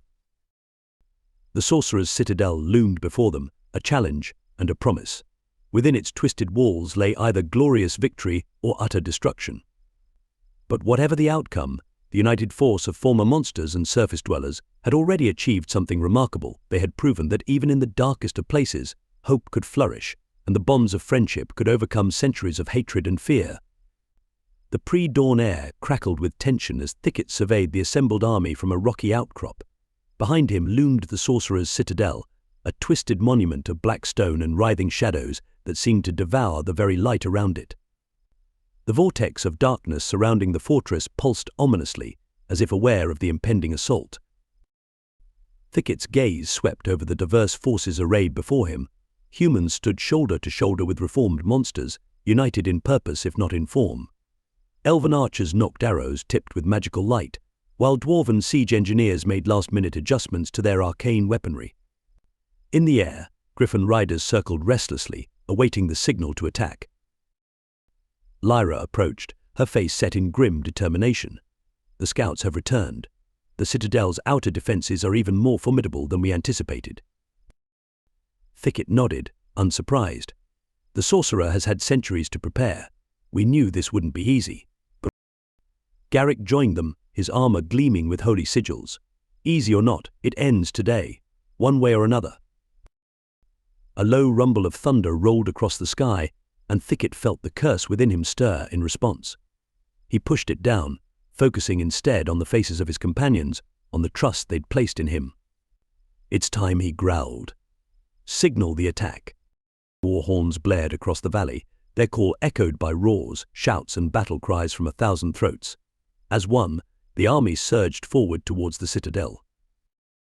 The response was immediate and devastating. The vortex surrounding the fortress flared to life, tendrils of pure darkness lashing out at the approaching forces. Whole sections of the army simply vanished, swallowed by the shadows, the air filled with screams and the acrid smell of dark magic. Press on, Thicket roared, charging forward. Don't let up. Mages in the rear ranks launched counterattacks, balls of elemental fury arcing towards the citadel. They splashed against magical barriers, causing ripples of energy but little apparent damage. As they neared the outer walls, new horrors awaited. Gargoyles, their stone flesh animated by foul sorcery, took flight from the ramparts. They dive-bombed the advancing army, razor-sharp claws rending flesh and armor alike. Lyra's voice cut through the chaos. Archers, target those flyers. A hail of arrows filled the sky, many finding their marks. Gargoyles fell from the air, shattering on the ground below. But for each one felled, two more seemed to take its place. Thicket fought his way through the melee, his massive form providing cover for smaller allies. He caught sight of Finn darting between larger combatants, his daggers flashing as he hamstrung gargoyles and shadow beasts alike. Thicket Garrick's voice carried over the din of battle. The walls. We need to breach them. Nodding in understanding, Thicket began to gather a small team around him. Finn. Lyra. To me, he called out, we're going to open a path. As they fought their way towards the citadel's main gate, the full array of the sorcerer's defenses revealed itself. Spectral archers materialized on the battlements, loosing arrows that phased through physical armor, as if it didn't exist. From murder holes poured a viscous, acidic slime that ate through everything it touched. Thicket's team suffered losses with each step, brave souls falling to magic and mundane dangers alike. But they pressed on, drawing ever closer to their goal. Just as they reached the gate, a bone-chilling roar shook the very ground. From behind the citadel rose a monstrous form, a dragon, but one corrupted almost beyond recognition. Its scales were midnight black, crackling with eldritch energy. Where its eyes should have been, there were only swirling vortexes of darkness. By all the gods, Lyra breathed, her voice barely audible over the sounds of battle. The shadow dragons surveyed the battlefield before loosing a breath attack, unlike anything they'd ever seen. Where the dark energy touched, It didn't just kill it, erased, leaving behind gaps in reality itself. Hundreds of soldiers, both monstrous and human, simply ceased to exist in an instant. Thicket felt despair threatening to overwhelm him. How could they stand against such power? As if sensing his doubt, the curse within him surged, whispering promises of the strength he could wield if only he gave in. But then he caught sight of Garrick, standing resolute in the face of the dragon's attack, his holy shield creating a bubble of safety around him. He saw Finn, battered but unbowed, helping wounded comrades to safety. He remembered Grimclaw's unwavering loyalty, Whisper's quiet courage. Drawing himself up to his full height, Thicket let out a roar that rivaled the dragon's. "We are not defeated," he bellowed. "For every one of us that falls, 100 rise in spirit to take their place. This ends today." His words ignited a fire in the hearts of the army. With renewed vigor, they pushed forward. Thicket turned his attention back to the gate, determination blazing in his eyes. "Breach team with me," he growled. "We're going to carve a path into the heart of this citadel, no matter the cost." As Thicket and his chosen few prepared to assault the main gate, the battle raged on all around them. The shadow dragon wheeled overhead, preparing for another devastating attack. The very fabric of reality seemed to warp and twist around the citadel. The citadel's main gate shuddered under the relentless assault of Thicket's breach team. Enchanted battering rams and spells of destruction hammered against the ancient wood and iron, each impact sending shockwaves through the air. Thicket himself stood at the forefront, his massive form a shield for the smaller members of the team. Almost there, Finn shouted over the din, his keen eyes spotting the growing cracks in the gate's structure. Suddenly, a familiar voice cut through the chaos. "Thicket, behind you." Thicket whirled, just in time to see Whisper materialize, her ethereal form flickering with urgency. "The southern wall," she gasped. "It's a trap." No sooner had the words left her spectral lips than an ear-splitting explosion rocked the battlefield. The southern section of the citadel's wall collapsed inward, creating a breach. For a moment, hope surged through the army's ranks until the dust cleared. Pouring out of the breach came a horde of shadow creatures, more numerous and terrible than any they'd faced before. Leading them was a figure that made Thicket's blood run cold. Malakar, one of the human mages who had joined their cause, his eyes now glowing with malevolent power. "Fools," Malakar's voice boomed, amplified by dark magic. "Did you really think the sorcerer would leave his fate to chance? I am but one of many eyes he has placed in your midst." The revelation sent shockwaves through the army. Soldiers turned to each other with suspicion, the hard-won trust between species beginning to fracture. Thicket roared in defiance, "Stand firm. We are more than the sum of our fears." But the damage was done. As Malakar's shadow horde crashed into the flank of the army, chaos erupted. The neat battle lines dissolved into pockets of desperate fighting. Lyra's voice cut through the madness. "Thicket, we have to split up. You take the gate, I'll try to contain this breach." Nodding grimly, Thicket turned back to the main gate just as it finally splintered under the assault. "Breach team, with me," he bellowed, charging into the citadel's courtyard. Inside, they found themselves in a nightmarish landscape. The very stones seemed to pulse with malevolent energy, and gravity itself felt wrong. Spiraling towers defied physics, and pools of liquid shadow bubbled ominously. "Well, this is homie," Finn quipped, though his voice trembled slightly. Garrick pointed towards a central keep. "There, that has to be where the sorcerer is holed up." As they fought their way across the courtyard, Thicket felt the curse within him growing stronger. Each shadow creature they slew seemed to feed the darkness inside him, making it harder to distinguish friend from foe. Outside, the battle raged on. Lyra led a desperate defense against Malakar's forces, her arrows finding marks with unerring accuracy. But for every shadow beast felled, 2 more seemed to take its place. Grimclaw fought at her side, his clever tricks and stolen magical trinkets creating pockets of safety in the chaos. "Just like old times, eh?" he called to Lyra, a manic grin on his face. But as they pushed back against the shadow horde, neither noticed Malakar weaving a spell of unspeakable darkness. By the time Whisper's warning cry reached them, it was too late. A lance of pure shadow shot towards Lyra. Time seemed to slow as Grimclaw realized what was happening. Without hesitation, the goblin threw himself into the path of the spell. No Lyra screamed as the dark magic engulfed Grimclaw. When the shadows dissipated, Grimclaw lay on the ground, his body already beginning to dissolve into mist. Lyra knelt beside him, tears streaming down her face. "But don't you dare die on me, you ridiculous goblin," she choked out. Grimclaw managed a weak chuckle. "Sorry, boss. Looks like this is where I cash in my chips." His eyes found Finn, who had rushed to his side. "Take care of them, short stuff. And remember, we showed him, didn't we? Monsters and humans, fighting side by side." With a final, wheezing laugh, Grimclaw closed his eyes and faded away completely. The loss of Grimclaw sent a shockwave through the army, but instead of breaking their spirit, it ignited a fire of vengeance. With renewed fury, they pushed back against the shadow horde. Inside the citadel, Thicket and his team felt the shift in the battle's energy. "Something's happened," Thicket growled, his heart heavy with foreboding. "We can't turn back now," Garrick said, though his voice was thick with emotion. "We have to press on for everyone we've lost." Finn wiped tears from his eyes, his usual jovial demeanor replaced by grim determination. "For Grimclaw," he said softly. As they approached the central keep, the very air seemed to thicken with malevolent energy. The sorcerer's voice, dripping with cruel amusement, echoed around them. "Come then, little heroes. Come and face your doom. Your army crumbles, your friends fall, and the darkness within you grows. How long before you become the very monsters you sought to defeat?"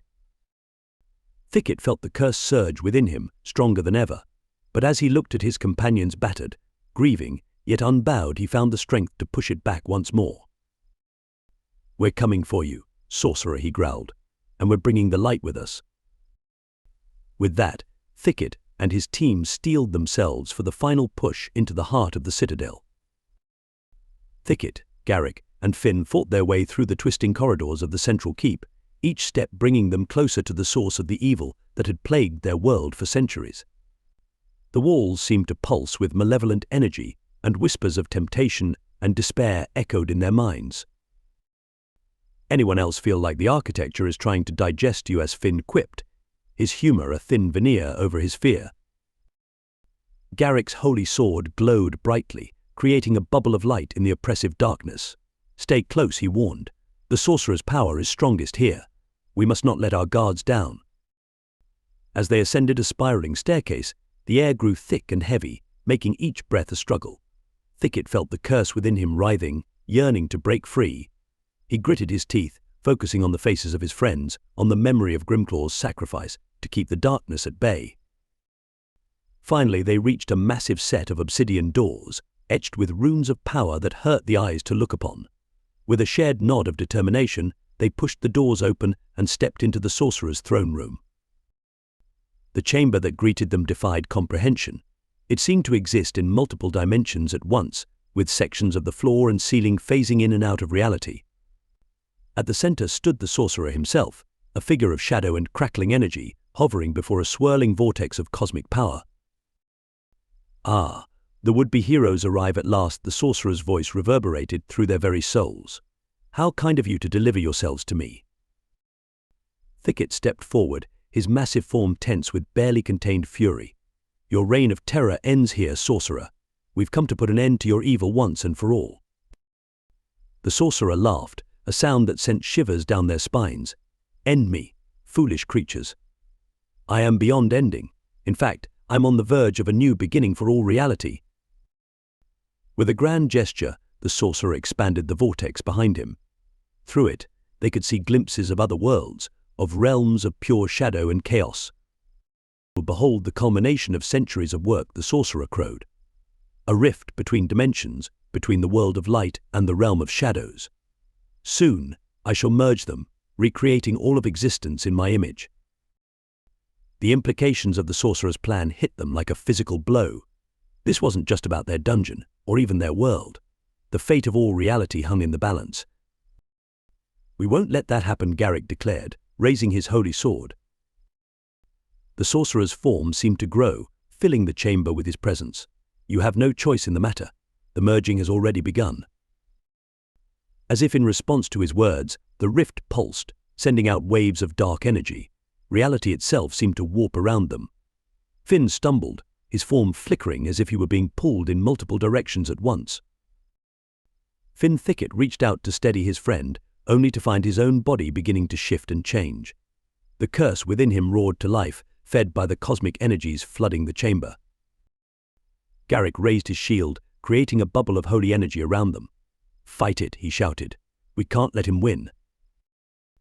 But the sorcerer was not content to let them resist.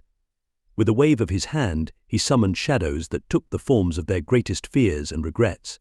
Thicket found himself face to face with a mirror image of his monstrous self, the beast he had been under the curse's full control. "This is your true nature," the shadow Thicket growled. "Embrace it. Let go of your foolish quest for redemption." Thicket roared in defiance, but each blow he struck against his shadow self seemed to weaken his own resolve. He could feel himself slipping, the line between his true self and the cursed monster blurring with each passing moment. Nearby, Finn battled shadows of those he had failed to save, their accusing voices wearing down his usual optimism. Garrick found himself assailed by doubts given form, questioning his faith and his worthiness. The sorcerer watched their struggles with cruel amusement. "Why resist?" he taunted. "Your allies outside are falling. Your hopes are turning to ash. Give in, and at least be on the winning side of the new order." As if to punctuate his words, a psychic shockwave rippled through the chamber. Thicket felt the deaths of dozens of his allies, their lives snuffed out in an instant by the chaotic energies unleashed by the merging realms. For a moment, despair threatened to overwhelm him. The curse surged, promising power, promising an end to the pain and doubt. Thicket felt his form beginning to shift, his mind slipping towards the darkness. Thicket, Garrick's voice cut through the haze of despair. "Remember who you are. Remember what we're fighting for." But the words seemed distant, fading. Thicket could feel himself losing the battle against the darkness within and without. The sorcerer's laughter echoed in his mind as the world around him began to dissolve into shadow. In this darkest moment, teetering on the edge of oblivion, Thicket closed his eyes. He saw flashes of his journey, the forest he once protected, the friends he had made, the battles they had fought together. He remembered Grimclaw's sacrifice, Lyra's unwavering faith in him, Finn's jokes in the face of danger. With a monumental effort of will, Thicket opened his eyes. "No," he growled, his voice growing stronger with each word. "I am not your puppet. I am not a monster. I am Thicket, guardian of the whispering woods, protector of the weak, friend to those who stand against the darkness." His declaration seemed to shake the very foundations of the chamber. The sorcerer's confident sneer faltered for the first time. Thicket stood tall, his form blazing with an inner light that pushed back the encroaching shadows. "And we are not done fighting yet." As Thicket's resolve solidified, Garrick and Finn found new strength as well. They rallied around their friend, their unity creating an island of stability in the chaos of the merging realms. The sorcerer's eyes narrowed. "So be it," he snarled. "If you will not yield, then you will be unmade." With that, the sorcerer unleashed the full extent of his power. The sorcerer's power crashed against Thicket, Garrick, and Finn like a tidal wave of pure malevolence. Reality buckled around them, the merging of worlds causing sections of the chamber to phase in and out of existence. Yet they stood firm, a trio of defiant pinpricks of light against the encroaching darkness.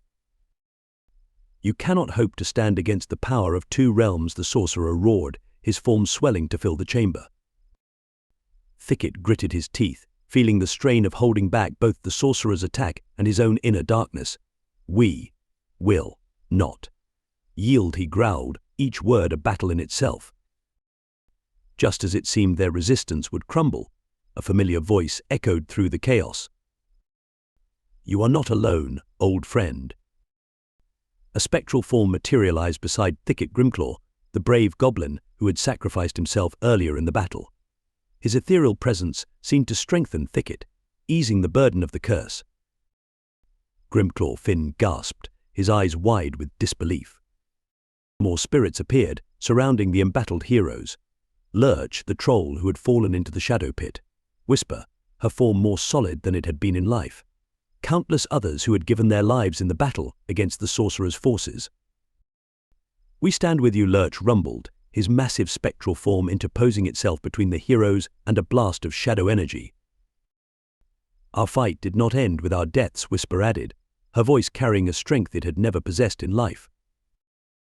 The sorcerer recoiled, genuine fear flashing across his face for the first time.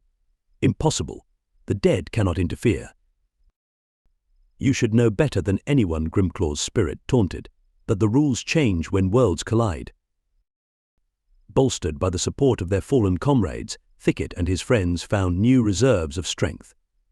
Garrick's holy light blazed brighter, carving a path through the sorcerer's shadows.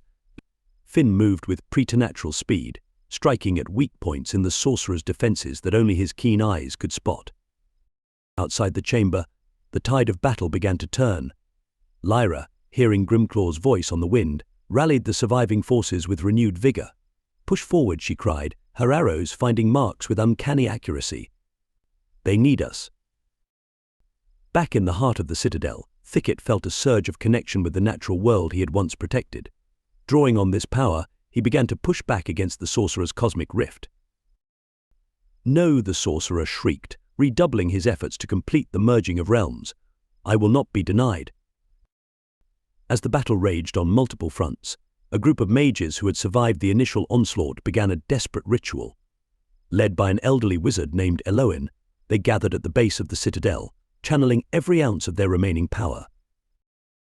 "What are they doing?" Finn asked, catching glimpses of the scene through the fluctuating reality of the chamber. Whisper's spirit flickered closer. "They're creating a mystical pit," she explained, her voice filled with awe. "A trap for evil itself." Understanding dawned on Garrick's face. A banishment ritual, he breathed, but the power required will be paid in blood and spirit. Grimclaw's ghost finished grimly. "But it's our best hope of ending this once and for all." The sorcerer, sensing the new threat, lashed out with tendrils of pure darkness, trying to disrupt the ritual. But the spirits of the fallen formed a protective barrier around the mages, buying them the time they needed. Thicket locked eyes with his friends, living and dead. An unspoken plan formed between them. "We need to drive him back," Thicket rumbled. "Force him into the pit when it opens." Garrick nodded, his holy sword blazing. "For redemption." "For a future worth living in," Finn added, twirling his daggers. "For all we've lost, and all we might yet save," Grimclaw's spirit concluded. With a unified battle cry that shook the foundations of the citadel, Thicket and his allies launched a final, desperate assault against the sorcerer. Living and dead fought side by side, their combined might pushing back the tide of shadow and chaos. The sorcerer fought with the frenzy of a cornered animal, unleashing spells of unspeakable power. Entire sections of the citadel crumbled, crushed between colliding realities. But for every blow he struck, the united forces of light answered with two of their own. As they drove the sorcerer back step by step, Thicket felt the curse within him pulse one final time. But now, instead of temptation, he felt only resolution. The darkness had no more power over him. With a roar that carried the weight of centuries of struggle, Thicket summoned every last ounce of his strength. Tendrils of natural energy, the lifeblood of the forest he had once guarded, wrapped around his massive form. "Your time is over," Sorcerer Thicket declared, his voice resonating with power. "The world has no place for your darkness any longer." The sorcerer's eyes widened in genuine fear as he beheld Thicket's transformation.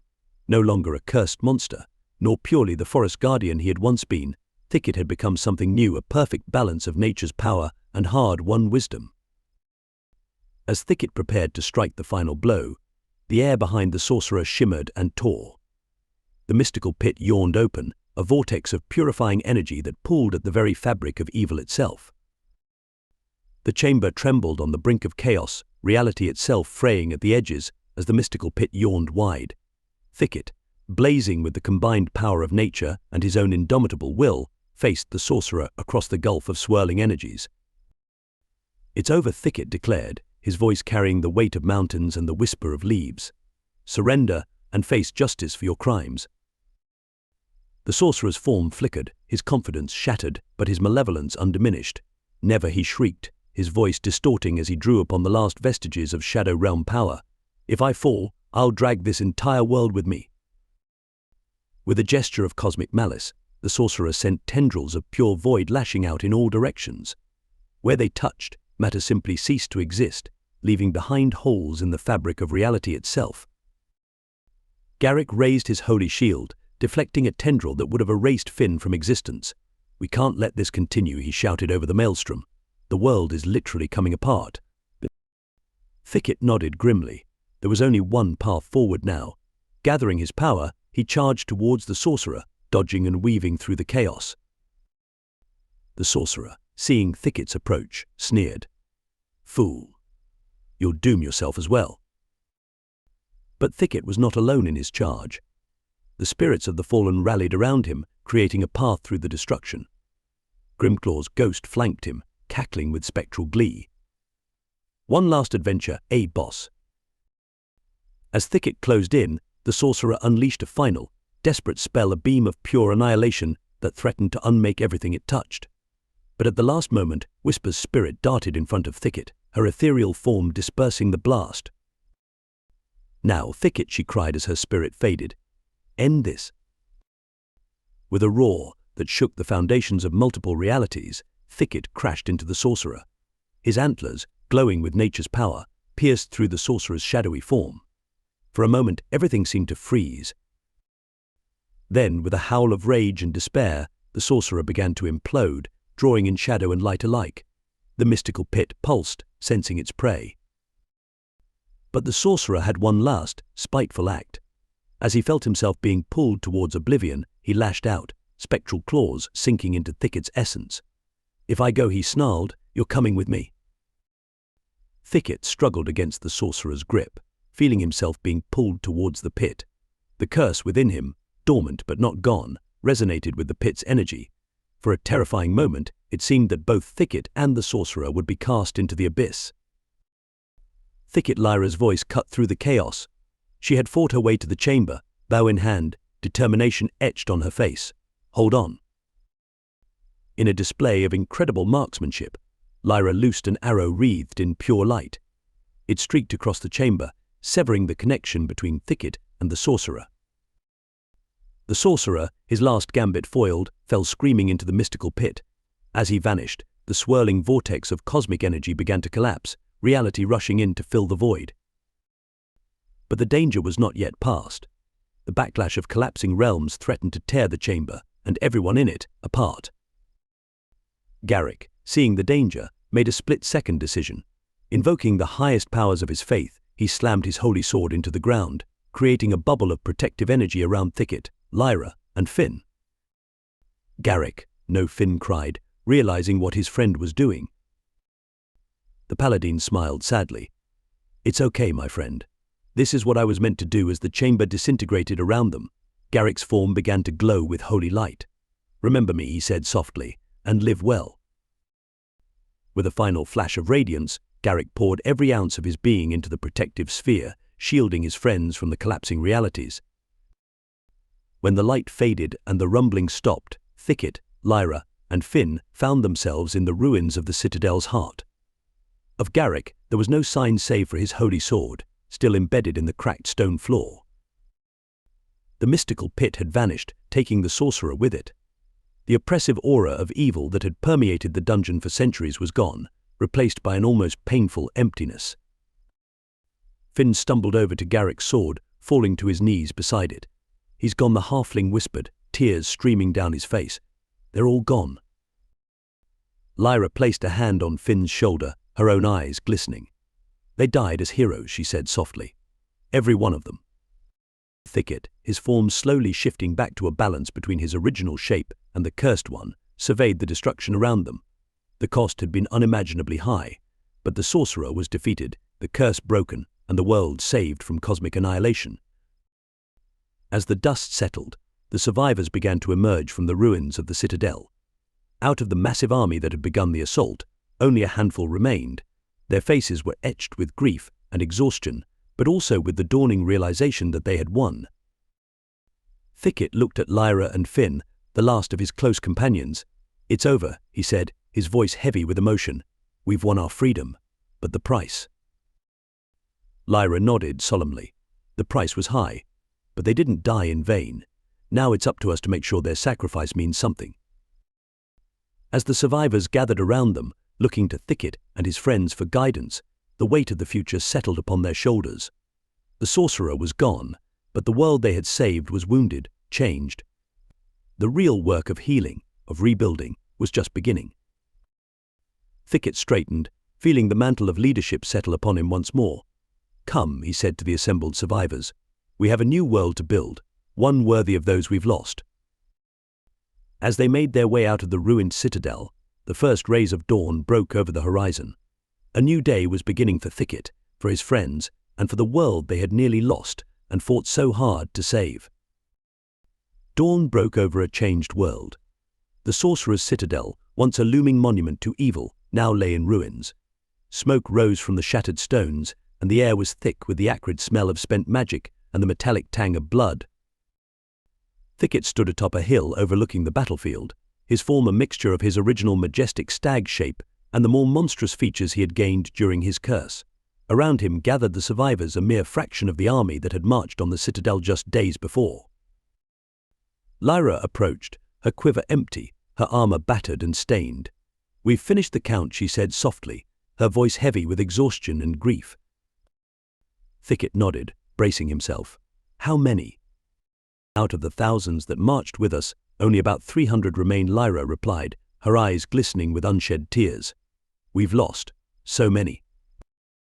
The weight of those numbers settled over the gathering like a shroud.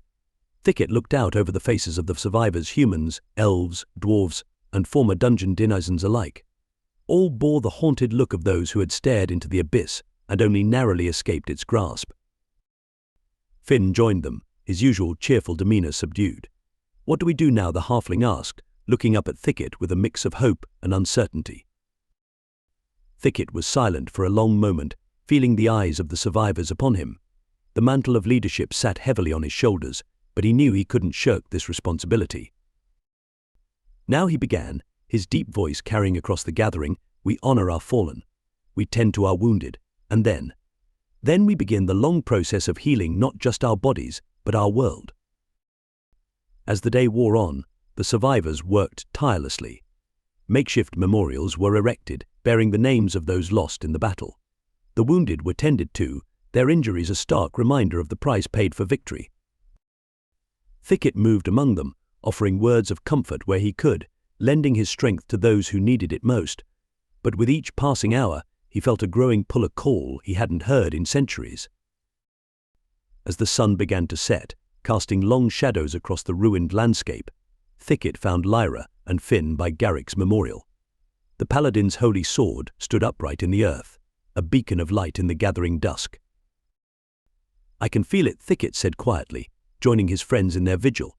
"The forest, it's calling to me." Lyra looked up at him, understanding dawning in her eyes. "You're leaving, aren't you?" Thicket nodded slowly. "The curse is broken. The sorcerer's gone. My task here is done." But he trailed off, looking out towards the distant tree line. "But you have another purpose to fulfill," Finn finished for him, a sad smile on his face. "The Whispering Woods has been without its guardian for too long," Thicket confirmed. "And I need to find my place in this new world we've created." Lyra placed a hand on Thicket's flank, her touch a comfort after so much violence. "We understand," she said softly. "But know this, you will always have a home with us, should you need it." Finn nodded vigorously. "Absolutely. And don't think you're getting rid of us that easily. We'll come visit, swap stories, keep you from getting too stuffy and tree-like." Thicket chuckled, the sound rumbling deep in his chest. It felt strange after so much sorrow, but also right. "I would like that," he said warmly. As night fell, Thicket addressed the survivors one last time. He spoke of hope, of the future they had fought so hard to secure. He reminded them of the sacrifices made and the bonds forged in battle. "We came together as unlikely allies," Thicket concluded, his voice carrying in the still night air. "Now, we part as friends, as family. Remember what we achieved here. Remember that when we stand united, no darkness can prevail." The next morning, as the first light of dawn painted the sky, Thicket prepared to depart. The survivors gathered to bid him farewell, many with tears in their eyes. Former monsters stood shoulder to shoulder with humans and other races, united in their respect for the one who had led them to victory. Lyra and Finn stood at the forefront, their faces a mixture of sadness and pride. "This isn't goodbye," Lyra said firmly. "It's just until we meet again." Finn grinned, though his eyes were suspiciously moist. "Yeah, and you better believe we'll have some grand adventures to tell you about when we do." Thicket looked at his friends, his heart full of emotion. "Thank you," he said simply, pouring a world of meaning into those two words. "For everything." With a final nod to the assembled survivors, Thicket turned and began his journey. As he walked towards the distant forest, his form seemed to shimmer, the last vestiges of the curse falling away. By the time he reached the first trees, he was once again the majestic guardian he had been centuries ago, but now tempered by experience, by hardship, and by the unbreakable bonds of friendship. The survivors watched until Thicket disappeared into the tree line. Then, slowly, they turned back to the task of rebuilding. They had a new world to shape, one free from the sorcerer's shadow. And though the cost had been high, they faced the future with hope, carrying the memory of their fallen comrades and the lessons learned in their hearts. As for Thicket, he ventured deep into the whispering woods, ready to take up his mantle as guardian once more. But now he carried with him the wisdom gained from his long ordeal, the strength forged in battle, and the love of the friends he had made. He was changed, as was the world around him. Seasons turned to years as Thicket reacquainted himself with the whispering woods. The forest had changed in his long absence, growing wilder and more untamed. Yet, as he moved through the ancient trees, he felt a profound sense of homecoming. At first, the forest creatures were wary of this strange being, part majestic stag, part something else entirely. But gradually, they came to recognize him as their long-lost guardian. Birds would perch on his antlers, singing songs of welcome. Deer and other woodland animals would seek him out, drawn to the aura of protection and wisdom that surrounded him. Thicket found that his experiences had changed him in ways both subtle and profound. Where once he might have seen the forest as a realm separate from the world of humans and other races, he now understood the interconnectedness of all things. He used his influence to foster understanding between the forest and the settlements that had sprung up at its borders during his absence. One crisp autumn morning, as Thicket stood by a crystal-clear stream, he sensed a familiar presence. Turning, he saw Lyra emerge from the tree line, her hair streaked with grey, but her eyes as bright as ever. "I thought I might find you here," she said, a warm smile on her face.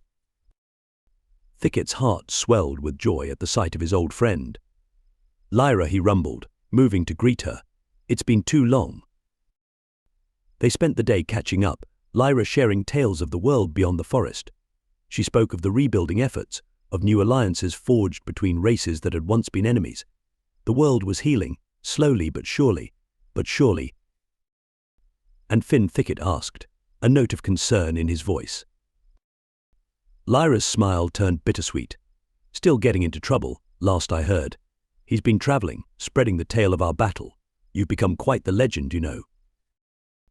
As if summoned by his name, a familiar voice called out from the trees. "Oi, are you two starting the reunion without me?"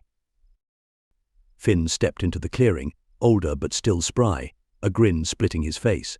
"You're a hard stag to find, Thicket." The three friends spent the evening reminiscing, sharing both laughter and tears as they remembered their fallen comrades and the trials they had overcome together. As the years passed, more visitors came to the Whispering Woods, drawn by the tales of the guardian who had once been a cursed dungeon monster. Some came seeking wisdom, others forgiveness, and still others simply to pay their respects to a hero of legend.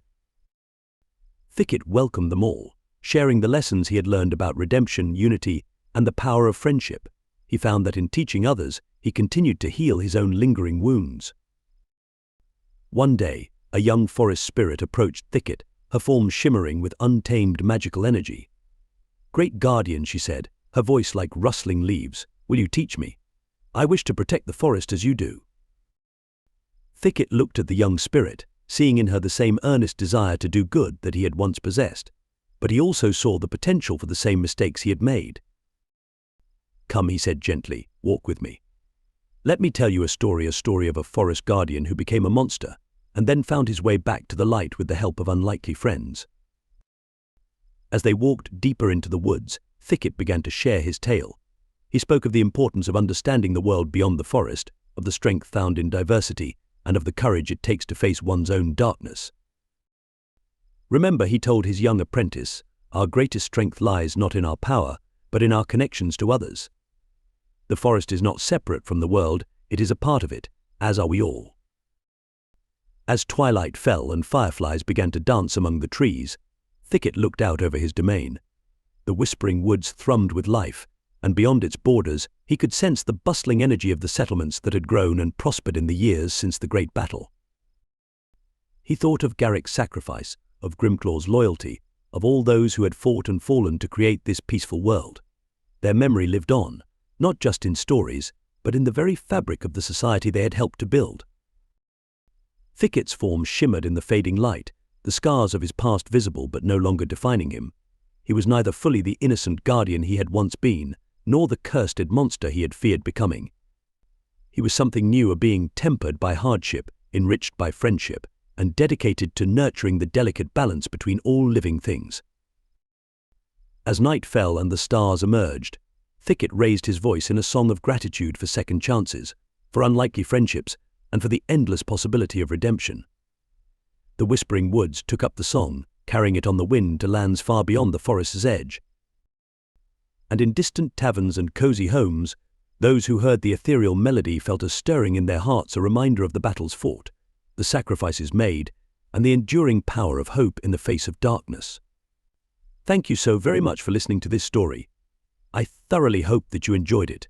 If you did, please subscribe, leave a like, and comment too. I hope to see you on the next adventure.